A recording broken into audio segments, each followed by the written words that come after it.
Bapak dan Ibu, adik-adik semua, soalnya saya lihat banyak anak-anak masih remaja dan pemuda. Saya nggak peduli siapa yang datang. Tugas saya hari ini, saya selesaikan tugas saya. Setelah itu, besok kami pulang. Saya mau bawa Bapak dan Ibu, adik-adik untuk belajar satu firman bagaimana rahasia Anda diberkati oleh Tuhan. Ini sangat penting. Rahasia bagaimana Anda mengalami diberkati oleh Tuhan.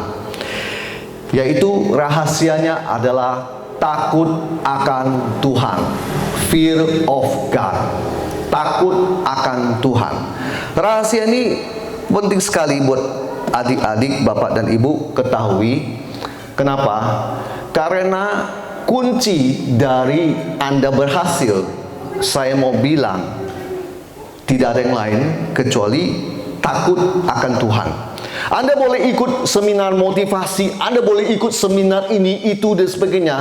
Tetap saya mau bilang, kamu nggak ada takut akan Tuhan, kamu tidak akan berhasil. Saya pelajari bertahun-tahun, kunci sukses adalah takut akan Tuhan.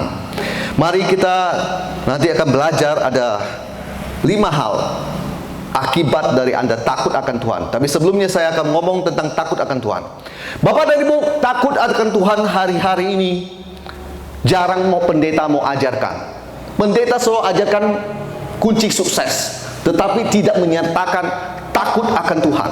Tak heran saya lihat gereja, orang berani merokok di depan gereja. Kenapa pendetanya nggak berani menegur? Kalau saya akan menegur. Kemarin waktu saya ada di satu lokasi, saya lihat itu, saya cium bau asap rokok, saya langsung lihat. Mereka lihat saya udah mulai marah, langsung dia suruh matikan itu rokok dan sebagainya. Kenapa bisa terjadi begitu? Karena tidak takut akan Tuhan, berani merokok di depan gereja. Hei, kamu nggak tahukah kalau Tuhan bisa mencabut nyawamu saat itu juga? Kan belum tahu, makanya menganggap enteng Tuhan. Jemaat di tempat ini, jangan suka bersikap sembarangan sama Tuhan. Kamu belum dihajar sama Tuhan sampai kamu pincang nggak bisa jalan, baru tahu kamu. Sampai kamu terbaring. Tadi saya lagi tes antigen. Seorang preman pakai anting, tapi sudah tak berdaya, tidur di samping istrinya. Saya lihat, saya cuma ketawa. Mungkin orang lain melihat itu bilang, kasihan, kasihan dia bapak. Saya bisa melihat orang, saya tahu itu siapa. Saya cuma ngomong gini, bangunkan dia. Habis dia bangun, saya bilang gini, Bapak mau bertobat? Jadi saya nggak akan bilang, saya doakan ya Bapak ya, itu pendeta penuh kasih. Kalau saya tidak, Bapak mau bertobat? Paling gampang tegur preman kalau sudah terkapar, tidak berdaya, sudah mau mati. Paling gampang tanya dia mau bertobat atau tidak. Kalau dikasih sakit bisu jerawat nggak akan bertobat. Makanya saya lihat itu, saya langsung santai, saya lihat dia, Bapak mau bertobat? Ya. Baru saya mau doakan. Kenapa? Saya mengajarkan Anda hidup takut akan Tuhan. Takut akan Tuhan ditandai dengan satu, kamu menjauhi dosa. Takut akan Tuhan ditandai satu, kamu menjauhi dosa. Kamu nggak akan berani melakukan dosa apapun, termasuk mencemarkan tubuh Anda, karena ada tertulis tubuh ini di bait suci Allah.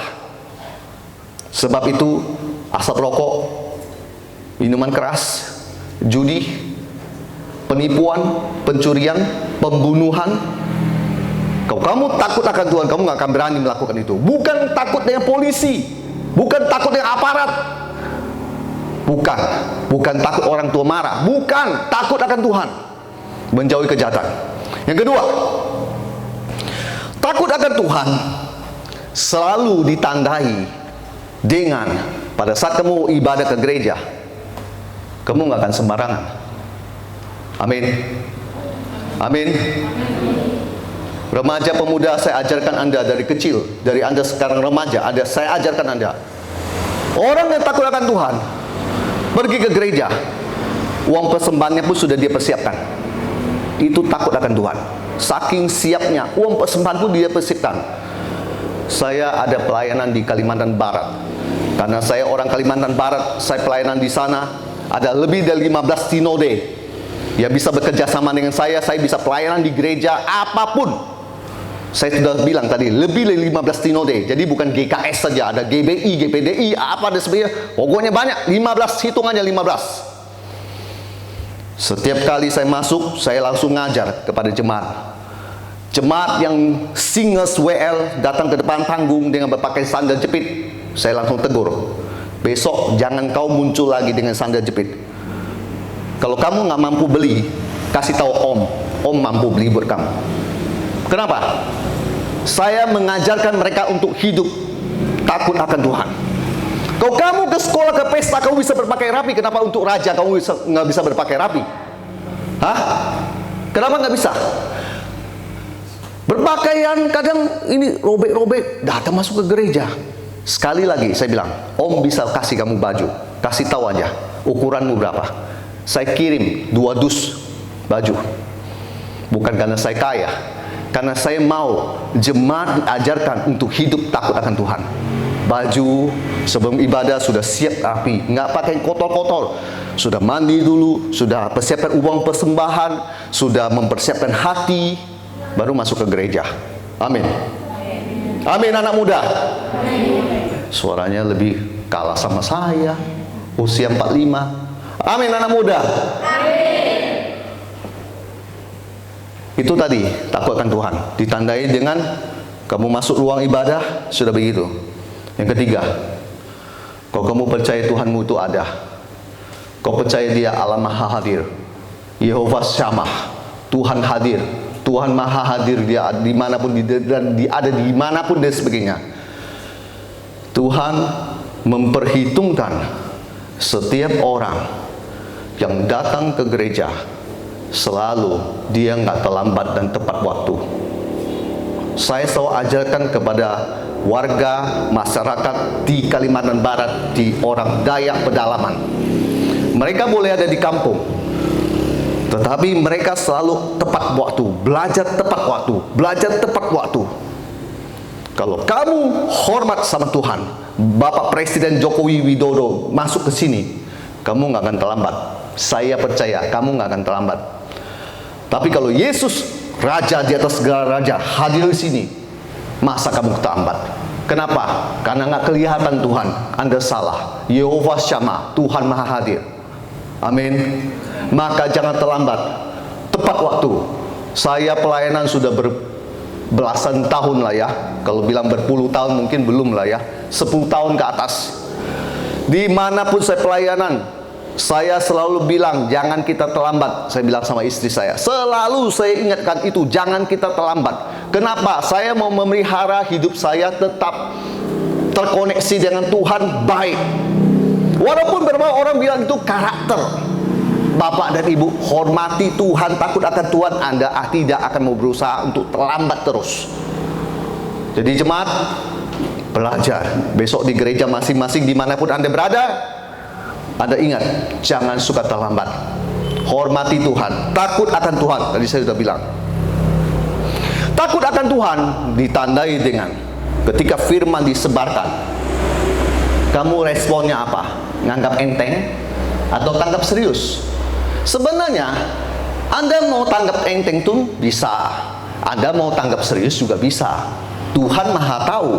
Tuhan tahu isi hatimu. Pendeta boleh nggak tahu, Tuhan tahu. Nah sekarang gini, suatu kali kalau kamu mengalami kesulitan, kamu berdoa sama Tuhan yang ada di sorga. Tuhan ngelihat dari langit begini. Kamu dulu pernah begini sama Tuhan, dan Tuhan juga balas begini. Oh kamu minta ya? Ya udah, tunggu aja ya, sebulan lagi ya. Sebulan? Tunggu lagi ya 2 bulan ya. Tunggu lagi 3 bulan ya. Tunggu lagi 4 bulan ya. Doamu nggak dijawab. Kenapa? Orang yang menganggap enteng Tuhan, kamu juga akan dianggap enteng oleh Tuhan. Jadi takut akan Tuhanlah, khususnya anak muda. Amin. Tadi kan saya bilang, apa akibat kita takut akan Tuhan? Saya baru mau masuk poin saya. Pertama, orang yang takut akan Tuhan pasti panjang umur. Rai, tampilkan Ulangan pasal 6 ayat 2. Dan anak cucumu takut akan Tuhan Allahmu dan berpegang pada segala ketetapan dan perintahnya yang kusampaikan kepadamu, dan supaya lanjut umurmu. Coba diulang yang terakhir. Dan supaya lanjut umurmu. Yang mau umur panjang takut akan Tuhan. Kenapa? Supaya lanjut umurmu, supaya panjang umur. Kalau kamu tidak takut akan Tuhan, saya mau kasih tahu kamu kebenarannya. Tuhan tinggal tekan tombol off, kamu langsung mati. Kamu langsung mati, tiba-tiba langsung tabrakan di depan. Tuhan tekan aja tombolnya, mati kamu langsung. Supaya lanjut umurmu. Jadi kalau mau umur panjang, takut akan Tuhan. Masih ada ayat yang menguatkan lagi. Rai buka Amsal. Kita akan belajar firman Tuhan. Amsal pasal 10 ayat 27. Firman Tuhan berbunyi begini. Takut akan Tuhan memperpanjang umur, tetapi tahun-tahun orang fasik diperpendek. Dengar baik. Tahun-tahun orang fasik. Siapa orang fasik? Orang yang tidak mau percaya Tuhan. Siapa orang fasik? Orang yang selalu menyangkal Tuhan. Siapa orang fasik? Orang yang suka mencemooh Tuhan. Tahun-tahunnya diperpendek. Tuhan misalnya kasih ini 50 tahun buat dia. Tuhan kasih diskon 25%. Ya udah, diperpendek. Kalau Bapak dan Ibu, adik-adik sekalian, Anda mau mengalami lanjut umur, Anda mau mengalami panjang umur, belajar untuk takut akan Tuhan. Dengan kamu takut akan Tuhan, saya percaya kamu akan diberikan kesehatan, kekuatan, panjang umur. Intinya panjang umur. Amin. Oke. Yang kedua, kenapa? Apa dampak dari takut akan Tuhan? Yang kedua, baik-baik keadaanmu. Apa itu baik-baik, Pak? Kita lihat Alkitab. Ulangan, Rai, buka.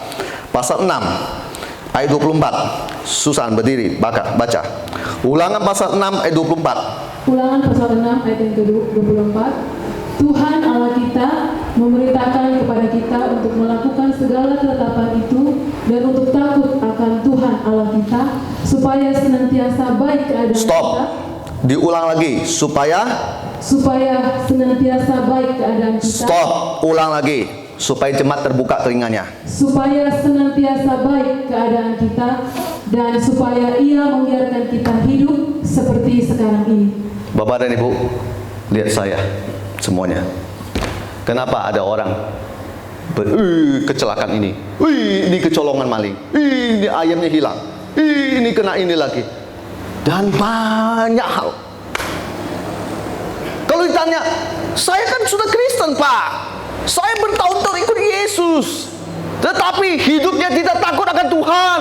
Makanya Tuhan tidak bisa mengingkari firman-Nya. Ini Ulangan pasal 6 ayat 24 bilang, kalau kamu takut akan Tuhan, hidupmu aku akan berikan baik-baik saja. Kau akan terima akibat baik-baik saja. Kalau kamu tidak takut akan Tuhan, makanya banyak bencana ini, bencana itu, dan sebagainya. Kamu alami itu semua. Oleh sebab itu, lihat firman Tuhan. Bukan saya yang berbicara, firman Tuhan yang berbicara. Kalau kamu mau baik-baik keadaanmu, kamu nggak mau ngalamin sial.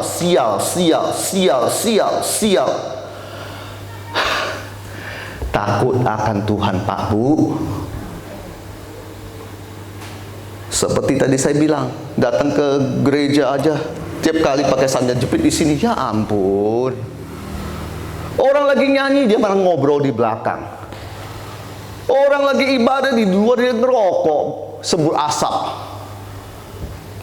Tuhan gampang ya mau bikin kamu bermasalah.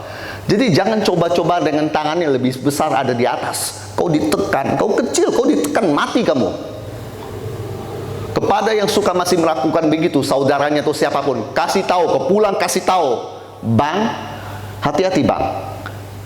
Kau masih sering berkeliaran di depan gereja dan merokok. Kau belum berurusan sama Tuhan. Firman Tuhan bilang, supaya baik-baik keadaanmu. Nanti jangan heran kau kena sial ini, kena sial ini, kena sial ini, kena sial ini. Kenapa? Firman Tuhan sudah bilang, supaya baik-baik keadaanmu. Kamu harus takut sama Dia. Amin. Pak Bu yang ada di sini, saya kasih tahu ya, saya ini bukan orang baik dulunya. Saya orang nggak benar. Tapi saya tahu kalau saya berurusan sama Tuhan, jangan macam-macam sama Tuhan. Nanti dibikin kamu kualat, kamu jatuh, kamu hancur, kamu baru tahu siapa Dia. Nggak pernah berurusan sama Tuhan, makanya nggak pernah takut sama Tuhan, nganggap enteng Tuhan. Firman Tuhan sudah berkata, kau takut sama Dia, belajar takut akan Dia, supaya keadaanmu baik-baik. Masih ada ayat bawakan lagi. Bapak dan Ibu di sini kan nggak tahu santet dari Kalbar kayak gimana. Orang Dayak punya itu santet. Kau dibikin nggak bangun-bangun, mati kamu. Kau nggak takut sama Tuhan, kamu sasaran empuk dari si jahat. Dia kirim kamu sesuatu, kamu langsung panas dingin. Besoknya nggak bangun-bangun lagi, terbaring di situ. Saya pendeta yang sering berurusan dengan kuasa kegelapan. Saya tahu apa itu santet. Saya tahu apa itu namanya kiriman. Saya kasih tahu Bapak dan Ibu ya. Anda yang belum tahu gitu, ya saya kasih tahu. Kalau kamu nggak ada benteng pelindungan Tuhan, mati konyol kamu. Gampang dia kirim kamu mati saat itu juga. Kenapa ada orang Kristen yang bisa nggak takut akan Tuhan dan kena santet? Ya itulah. Kirim kena, kirim kena, kirim kena. Mau dilindungi Tuhan? Mau baik-baik keadaan kita? Takut akan Tuhan. Orang mau kirim apapun, tidak kena, tidak kena, nggak mampan. Saya pernah doakan ada seorang ibu-ibu di Bandung. Awalnya saya agak sombong, saya anggap enteng. Dia kena kirim sama seseorang, nggak tahu dukun dari mana. Dikirim sampai jari kakinya dipindahin jalan ke tubuh dia. Jadi singkat cerita sampai begitu. Ibu itu ngadu sama saya agak anggap enteng. Dan waktu itu saya lagi sibuk-sibuk, saya anggap enteng. Lalu saya tengking dan sebagainya. Saya yang kena, panas dingin, capek, nggak bisa bangun-bangun dari tempat tidur. Lalu Tuhan cepat kasih tahu saya, itu santet. Langsung saya bangkit dari tempat tidur. Di dalam nama Yesus, saya telepon ibu itu. Santet yang ada dalam dirimu dan juga kena ke saya sekarang, aku patahkan engkau dalam nama Yesus. Engkau tidak berkuasa atas hidup saya. Dengar baik Pak Bu. Dalam sekejap setelah saya doa, berubah praktis kesehatan saya. Besoknya saya harus nyetir 790 kilo Jakarta Surabaya. Saya harus nyetir sendiri. Saya mampu. Besoknya dari panas dingin, istri saya lihat sendiri, gak bisa bangun. Bisa begitu kenapa? Karena kita memelihara hidup takut akan Tuhan. Santet gak akan bisa kena, nyawamu gak akan terancam. Tenang saja adik-adik, tenang saja. Orang boleh pamer ilmu-ilmu dia, tenang saja. Kalau kamu takut akan Tuhan, satu rambutmu gak akan rontok. Kau percayalah sama Tuhan Yesus. Ketiga, apa dampak takut akan Tuhan? 3, ini saya paling suka. Disayang Tuhan. Oh, ini saya paling suka. Ini saya paling suka. Tadi kan panjang umur, baik-baik keadaanmu. Yang ketiga, disayang Tuhan. Apa itu disayang Tuhan? Kita lihat Mazmur 103 Rai. Saya suka sekali disayang Tuhan. Ayat 13. Susan, silakan berdiri. Baca. Mazmur pasal 103 ayat yang Oh Jesus. 13. Seperti Bapa sayang kepada anak-anaknya, demikian Tuhan sayang kepada orang-orang yang takut. Demikian diulang lagi. Demikian Tuhan sayang kepada orang-orang yang takut akan Dia. Amin. Amin. Amin. Makanya setiap kali kalau orang yang takut akan Tuhan, ketika dia berseru sama Tuhan, Tuhan selalu menjawab. Anda tahu Pak Bu, ketika saya dalam kondisi yang sangat terdesak, saya coba berdoa, Tuhan tolong. Digerakkan malaikatnya, tolong. Teman-teman saya mulai mempertanyakan, kenapa Hendrik ini bisa begini? Dia nggak tahu. Saya pelihara hidup takut akan Tuhan bertahun-tahun. Saya bilang ke istri saya, kalau kamu ke gereja, kamu melayani Tuhan, kau berpakaian rapi, kau bisa jangan pakai jeans. Beberapa orang bilang pakai jeans nggak apa-apa. Ya silakan. Kalau saya berprinsip, kalau kamu bisa jangan pakai jeans. Saya menghormati Tuhan, saya menghargai dia. Saya takut akan dia. Persiapkan yang terbaik. Hatimu, hidupmu, semua persiapkan yang terbaik. Bertahun-tahun saya hidup begitu. Bertahun-tahun saya pelihara hidup saya begitu. Maka ketika saya berdoa, istri saya bilang, kok bisa ya? Kamu berdoa cepat sekali dijawab sama Tuhan ya. Masalahnya takut akan Tuhan. Bapa sayang sama anak-anaknya yang takut akan dia. Gak pernah Bapa meninggalkan saya. Walaupun dalam keadaan kondisi saya pernah merasakan Bapa kok nggak jawab doa saya. Pernah lah, dalam 100 kali ada sekali. Saya nggak mau berbohong Bapak dan Ibu. Saya dalam kondisi pun, dalam saat itu pun, saya tetap berpegang, Tuhan, aku ini hidup bertahun-tahun dengan takut akan Engkau. Maka saya percaya pertolonganmu pasti akan datang. Walaupun bagi saya terlambat, tapi bagi Tuhan tidak terlambat. Pada akhirnya saya tetap ditolong juga. Makanya Bapak dan Ibu, saya suka sekali dengan firman Tuhan ini. Dikatakan dampak dari kamu takut akan Tuhan, kamu disayang Tuhan. Jadi kamu punya kerinduan apapun, Tuhan tahu dan Tuhan pasti akan menjawabnya. Tidak mungkin dia akan tahan-tahan. Tidak mungkin dia akan tahu kamu suka, kamu mau kuliah, melanjutkan kuliahmu, dan dia tahu kamu nggak punya uang. Lalu Tuhan kan tahan-tahan dan biarkan kamu menderita. Tuhan senang kamu menderita, menangis. Tidak. Bapa kita ada Bapa yang baik. Bapa kita ada Bapa yang penuh belas kasihan. Bapa kita ada Bapa ketika melihat anaknya yang takut akan dia, pasti disayang. Pak, Bu, anak muda, Bapa duniawi saja, kau melihat anaknya yang sangat patuh, takut akan bapaknya, hormat, disuruh apa aja melakukan, itu aja disayang. Kadang ada uang, kadang anaknya minta sekolah, universitas, dibela-belain, maaf kata, sampai pinjam sana pinjam sini uang. Itu Bapa dunia. Amin. Bapa di sorga lebih dari itu. Amin. Bapa di sorga lebih dari itu. Anda harus percaya. Anda harus percaya. Makanya setiap kali saya berdoa, saya bergumul, saya berteriak sama Tuhan, Tuhan selalu tolong. Kenapa? Kuncinya, saya pelihara hidup saya takut akan Tuhan. Yang keempat, kasih setianya pada kita sampai kepada anak cucu. Mazmur 103, masih tetap yang tadi, 103 di 17. Rai, tampilkan. Susan, silakan berdiri. Mariana, silakan berdiri, baca. Mazmur pasal 103 ayat yang ke-17. Tetapi kasih setia Tuhan dari selama-lamanya sampai selama-lamanya atas orang-orang yang takut akan Dia, dan keadilannya bagi anak cucu. Ini bicara kamu yang perbuat takut akan Tuhan, dampaknya sampai kepada anak cucu. Kenapa Daud itu Tuhan bisa lakukan itu sampai kepada Salomo? Batasnya cuma Salomo, karena Salomo menyembah ilah yang lain karena dia punya banyak istri dan dia punya banyak, ya istilahnya istri-istri yang lain lah gitu loh. Menjauhkan, mencondongkan hati dia jauh dari Tuhan, sampai Tuhan menampakkan diri pada dia. Tuhan tegur itu Salomo. Anda tahu nggak, kalau Anda sekarang orang tua takut akan Tuhan, dampaknya itu bisa sampai ke anak dan cucu, sampai ke generasi turun. Itu berkatnya ada. Luar biasa ya. Amin, Mama. Luar biasa loh.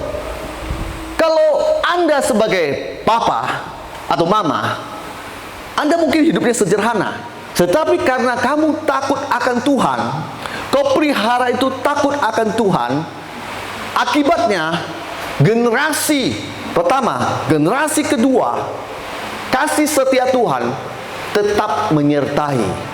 Bicara kasih setia itu apa? Apa yang Tuhan perbuat sama Anda?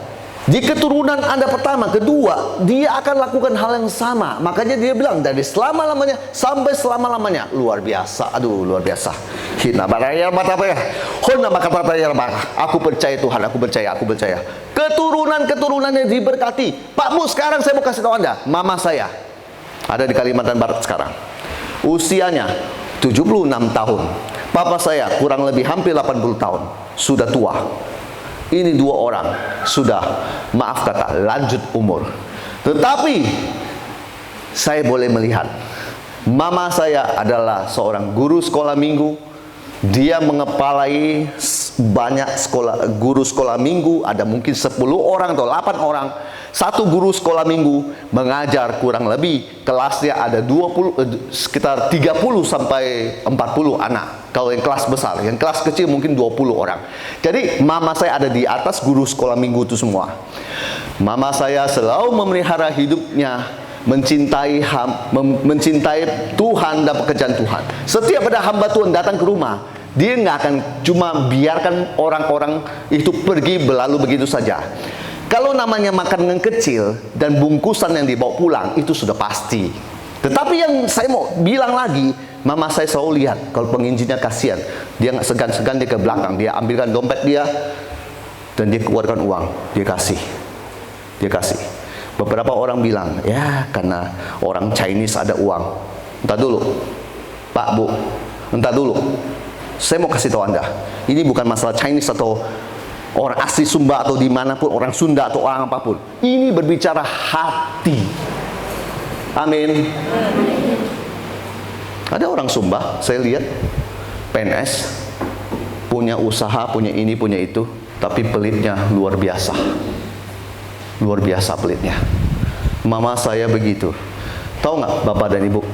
76 tahun dan 80 tahun hidup di satu rumah sederhana, atau gimana. Kita kadang berpikir tentang mereka.